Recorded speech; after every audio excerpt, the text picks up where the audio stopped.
Some brands are legendary. In every category, someone sets the standard, and some companies create raving fans. Join Scott Wozniak and Caitlin Johnson of Swaz Consulting as we dig into the tactics and tools behind great organizations. How did the legends do it? And how can you become a legendary brand too? Caitlin, good to be back with you. Looking forward to diving in here. Hi, Scott. Oh, I'm so excited to talk about this memorable moments and hero making idea because I just got off of this epic road trip with my husband. And so we're filming this episode in early July. So I had a couple extra days available. My kids were at camp. And so my husband and I decided to get in the car and drive around. And we decided to stay on backcountry roads, get off of the highway. Yeah, just really experience some of what the United States has to offer in North Carolina, Tennessee, Kentucky, and Virginia. Beautiful little rolling hills, mini mountains, I would call them. Oh, yes. Such a great part of the country. It was so nice because I'm based in Charlotte and it's like a sweltering 96 degrees. I don't know what it is over there in Atlanta. No, it was 95. We were right there with yes. So to be able to go up into the mountains and experience 67-degree weather was just so lovely.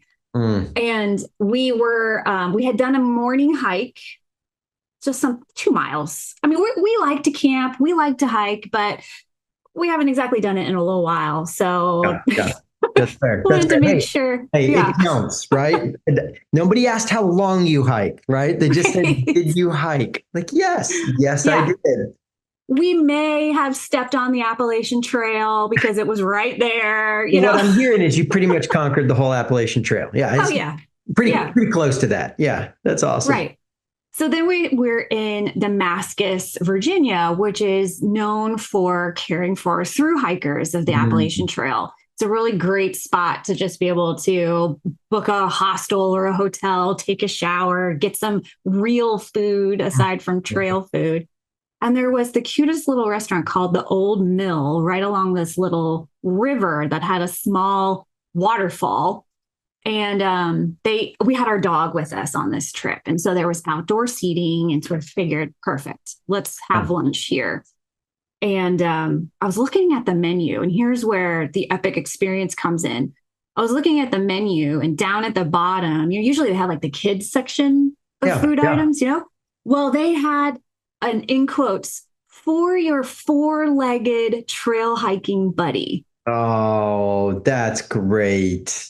Yeah, this was the first time I've ever seen an actual dog item. Menu items for the dog? A menu item. Yeah, it was chicken with rice and what they said, vibrant green beans. Oh, yes. Well, because only my dog's only willing to eat vibrant vegetables, right? Right. None of this pale washed out vegetables for my dog. Yeah. So it wasn't exactly a cheap menu item. Okay. This is not like a dog biscuit. Like it's an actual prepared dish. It was a plastic bowl of decent size. I think of like a cereal bowl. Okay. Full of rice and beans and chicken. And so, of course, I ordered it. My husband and I looked at each other and we're like, oh, yeah, we're doing this because we feel pretty awesome ordering this item for our dog. Yes. Yeah. No. Okay. So if you've not been listening, let me do a tiny recap for you. The key here is memorable moments. It's late in the process of creating a raving fan. Like you've already shown up with excellence and made some connections, but so the food's already good, right? They've already done some basics, but man, it's these little touches that just kick you over the top and get you to do what you're doing here, Caitlin. Tell stories and say, you got to check. Yes. And in the moment, the key factor, you named it, is that you make your customer feel like the hero. It's not how awesome are we, it's how awesome are you because of fill in the blank. And so in this case, it's like, we're hikers at first, like, we're hikers, right? Hey, again, they didn't ask how many miles you hiked. You hiked. Look, I looked like a hiker. It was hot. Thank you. We're sweaty, right? We're wearing sneakers. Yes. And it's for people who want to take care of their pet. Like we're the kind of people who really take care of our dog. Yes. It's not they're awesome. It's you're awesome because you feed your dog this stuff. Yes. You know, the other thing that they did too, which it didn't really dawn on me until after the fact, because I was just trying to figure out how to get into this building. It was, they had one, what looked like a door and a ramp that was blocked off. So I was like, oh, okay, I need to find a different one. But then once I got up the stairs and to the door, the host, the gentleman, was already outside. And he's like, are you joining us for lunch? And I was like, yeah, if you're open. I wasn't really sure. And he's like, absolutely. And he opened the door for me and my dog. And you don't really see that. So he must, and maybe the block of the other ramp was strategic so that they could see, hey, someone's trying to come in. Let me go outside, welcome them. And I was like, if you have seating for outside, because we have our dog, I'd love to eat lunch here. He's like, oh my gosh, absolutely. Come on in. Took me over by the waterfall. And I was like, this is amazing. Yes. Okay. That's one of the things actually that a lot of the Chick-fil-A restaurant staff do is they try to say, can keep an eye out. And if you can open the door for them, I mean, it's a tiny little touch, but part of what we're talking about is these first impressions, right? That we call it a strong start in our system, but this is a golden opportunity to kick off and just do a little something extravagant or extra, like hold a door, have a fancy item with vibrant greens for your dog, right? And you just, it's small, but man, it feels great. It doesn't have to be a ton of time and money. It's just that little touch that makes a difference. I love this stuff. This kind of reminds me of one of my favorite restaurants in the Dallas-Fort Worth area. Well, downtown Dallas, particular Dallas, Texas. So I don't live in Dallas, but I've done a ton of business out there, a lot of clients. And so in and out. And at one point, somebody took me to eat at The Rustic. So The Rustic. Been there for a while. Have you been downtown Dallas, Rustic? I have not. Okay. Well, we'll have to go. This is perfect. Okay. Because my favorite thing to do is bring newbies, because here's what The Rustic does. Okay. It's a great place. It's like, if you can imagine Texas as a restaurant, you got it. I mean, giant, big and bold.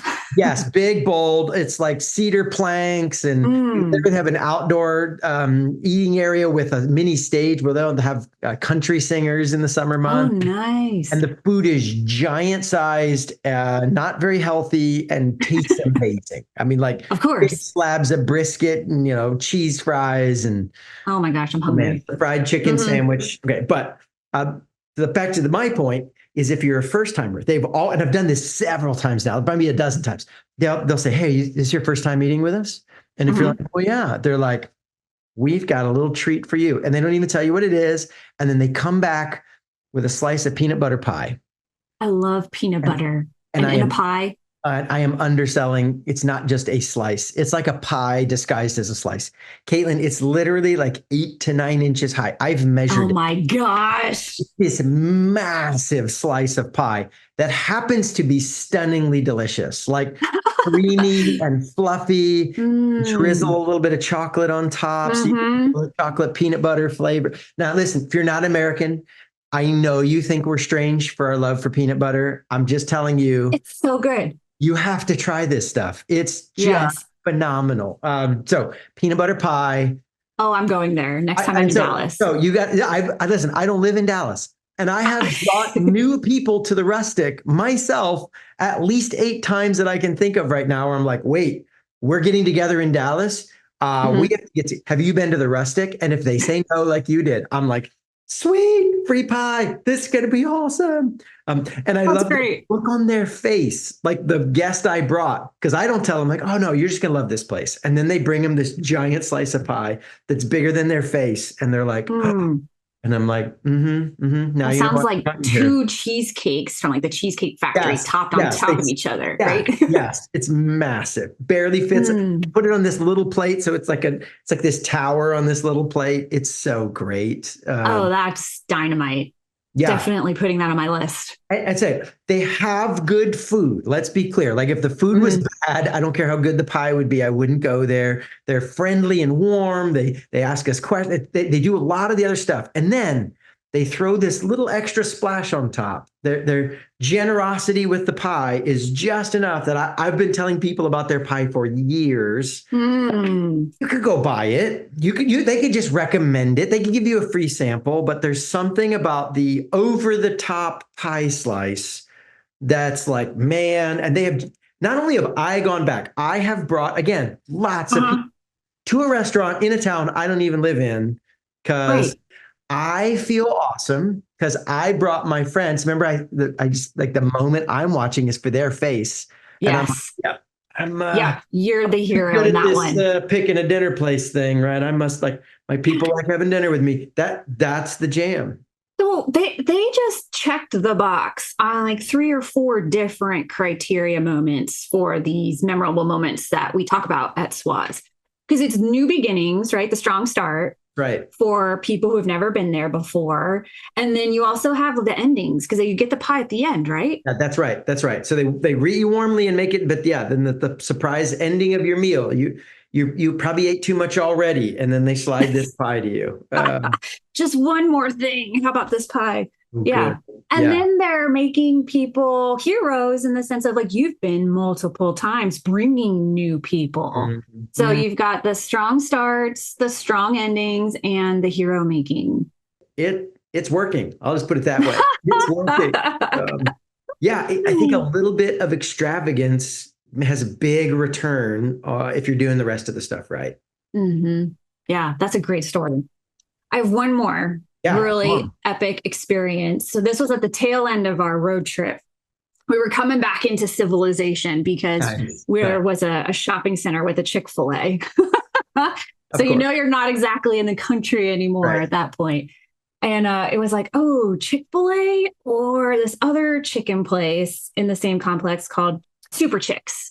Oh, I have been to Super Chicks. Super Yes. Chix. And for the record, right? Market research, right? I'm still loyal, but you gotta test the Yeah, competitors, you right? got to see what they're doing. Yeah. It's just Yeah, good business. So absolutely. yeah, I do a lot of market research in that category. So I've done Super Chicks. Okay, tell me what you loved about it. Okay, so here's what I love. So again, we had our dog, so I sat outside, and my husband went in to go order. And when they brought our food out, it was on this silver square rectangular tray. We Yes. had 3 chickens, one of which was for our dog. Nice. Nice. Did they But have then vibrant greens in there? no, they didn't have the Okay, vibrant Super greens. Chicks, if Yeah. you're listening, there's your Mm, opportunity. need some Vibrant greens for your dogs. Okay. So, exactly. but good, yeah, they make good chicken. Like Oh it's gosh, it was delicious. hmm And then on the other side of the entire tray were fries. okay. But here's what I liked about it. They gave you this small like cardboard, fry containers. Think about it. It's got red and white stripes on the outside. It holds fries.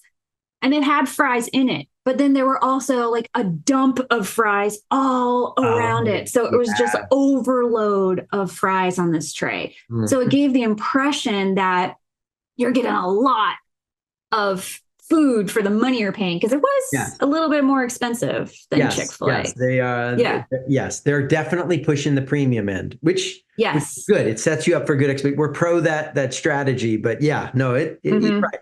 You're not it's not a dollar menu. You're not you No, don't no. casually do Yeah. that. And it's a But it little was more, very yeah. good. It's a little more leans more fast casual than full quick service. Mm-hmm. Kind of slanted a little more in the restaurant world, right? There's all these fine slices of like, no, we're this, we're that, right? Mm. So yeah, fast casual is the next level up in terms of price, and it's a little slower, but Yes, it maybe a was little slower. fancier. So Mm-hmm. Yeah, because it did take a little while to get the food, but when it came out, it was piping hot. it's exactly made to order, very fresh, and then that little bit of like they have a fry container and they deliberately overfill it, right? They just Yes. because that I've been there. It is that happens every time. That's not Yes. an accident. It's not like that Scott guy. He's a sloppy employee and he just keeps dumping Mm-hmm. too many fries. Like they want that moment. You know Mm-hmm. who else does that is Five Guys. Now, Five Guys does Yes. very little bonus stuff. I think Five Guys is Mm-hmm. a great example of operational excellence. And man, if they would add personalized service and memorable moments, they could really take off. But they only do great operational excellence, except for their fries. That's their one Mm-hmm. tiny bit. They give you a bag of fries, and they always just like there's a little cup in there, and then they just dump fries in there. Yes. Always Yes, you're more right. fries than you need.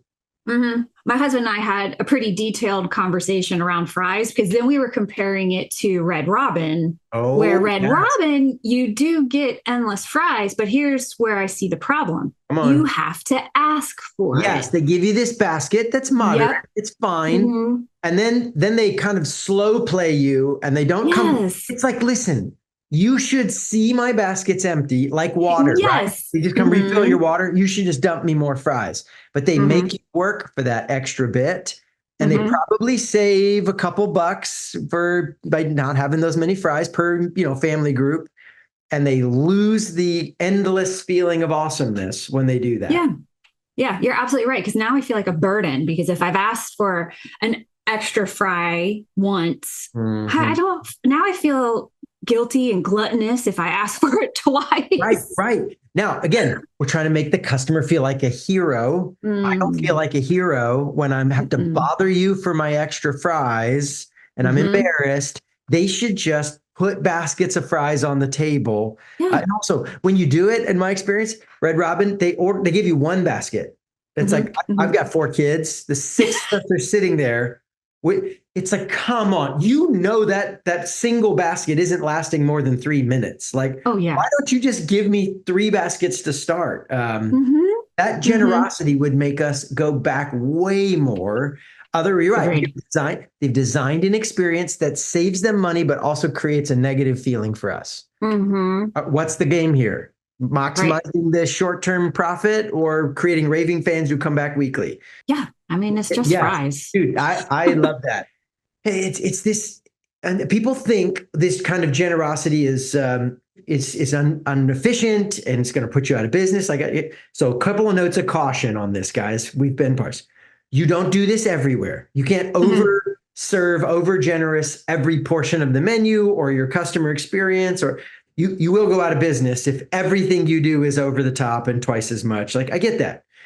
That's why we say once or twice you do one or two things that just go a little over the top. That's it. Mm-hmm. Every menu item on Super Chix is not giving you more than you order, right? It's not like they gave you an extra sandwich or, Right. they loaded you up with it's just the fries, which, by the way, fries are one of the least expensive items to make. They're not Yeah. hard. So Right. they're not costing them dollars, they're costing them pennies. Once or twice, you may do a bigger event, but only a little bit, and only for the people who you know are already like you do this in tight bounds, and small touches make a big difference. I wouldn't expect Red Robin shouldn't do this like unlimited every menu item, right? Unlimited salads and unlimited, chicken strips, and like no, slow down, Mm-hmm. Mm-hmm. just the fries. But if you're gonna say unlimited, be generous about it. Absolutely. That very targeted generosity repays itself hundredfold for the brand of your company. Oh gosh, absolutely. I'm just sitting here thinking about how I feel with my experience at a Red Robin versus Super Chicks Mhm. and the overload of fries for and not even needed to ask for it. But now I feel like I got so much more for my money versus the inconvenience of trying to flag down the waiter or the waitress and like ask Uh, for more fries. And can you just picture yourself too, like, my face is all scrunched up. I'm like, can I have some more? yeah, yeah, Not totally. great. Exactly. Mm-hmm. Yeah. Again, design a customer experience to make your customer feel like the hero. If you make them feel awesome about themselves because they're with you, they will come back. They'll pay for it, right? You'll feel good about how much money you paid at Super Chicks, not Yes. like, gosh, I could have gotten it cheaper at even Chick-fil-A, right? You'll be like, well, Right. actually, this is a pretty good deal. And then best of all, they will talk about you just like we are doing. For the Mm-hmm. record, none of these companies have paid us. None of these companies are sponsors. This is Mm-hmm. purely raving fans talking about the companies we love. We don't take sponsors on this show. We just share stuff from the field. And yeah, if you want to do work with us, every now and then some of our listeners say, hey, come check it. We got a cool online program. We got training. You can check our website out and see all that stuff. This podcast is not our money-making tool. It's our give back. And so no sponsors. This is our chance just to rave. Think about the value these companies just got from this episode alone, Caitlin. Oh my gosh. From our Yeah. thousands and thousands of folks that will hear this and go through this process, like, hang on, maybe we should contact them, Caitlin, and be like, hey guys, we want a slice of the action. Rustic. I like that. Sent you another like 50 people. Come on. Oh yeah. Oh yeah. Give me some. I will say we're willing, Rustic, if you're listening, we are willing to be paid in pie. I am willing to take at least a portion of that payment in steady pie shipments. Honestly, even if they sent me just a pie on my birthday, I think I would be so happy. Thank you. I'm sure our business team would like us to negotiate more intensely, but guys, you have to taste the pie and then you'll know why we're willing to settle for it instead of money. So yeah. This is what Raving Fans do, guys. This is worth more money than all the pennies you save. You can't buy this kind of stuff with advertising. When real Raving Fans talk about you, you win. So be generous in a targeted way, like maybe that fits your brand, right? The dog walker in a hiking zone. Yes. Rustic should not do that. Rustic is in downtown Dallas. There's no hiking trail. We have an outdoor area, but it's not for hikers. Everybody comes kind of glammed up. It's like Texas glam, right? Like the extra shiny belt buckle on. I mean, it's fancy. It's fancy cowboy. So I say all that to say, like, pick the one that fits you. But man, target your generosity and you can kick people over the top. And there's massive value in that. If you enjoyed this episode, you might want to sign up for our weekly newsletter. It's all new content with the same themes. You can subscribe for free and learn more about how we partner with our clients to build legendary companies at swazconsulting.com. That's www.swozconsulting.com. And if you want to get access to the actual tools and techniques that we use with our elite consulting clients, check out our online program at legendarybrandsacademy.com. That's www.legendarybrandsacademy.com. Greatness is possible. You just have to build the right engine.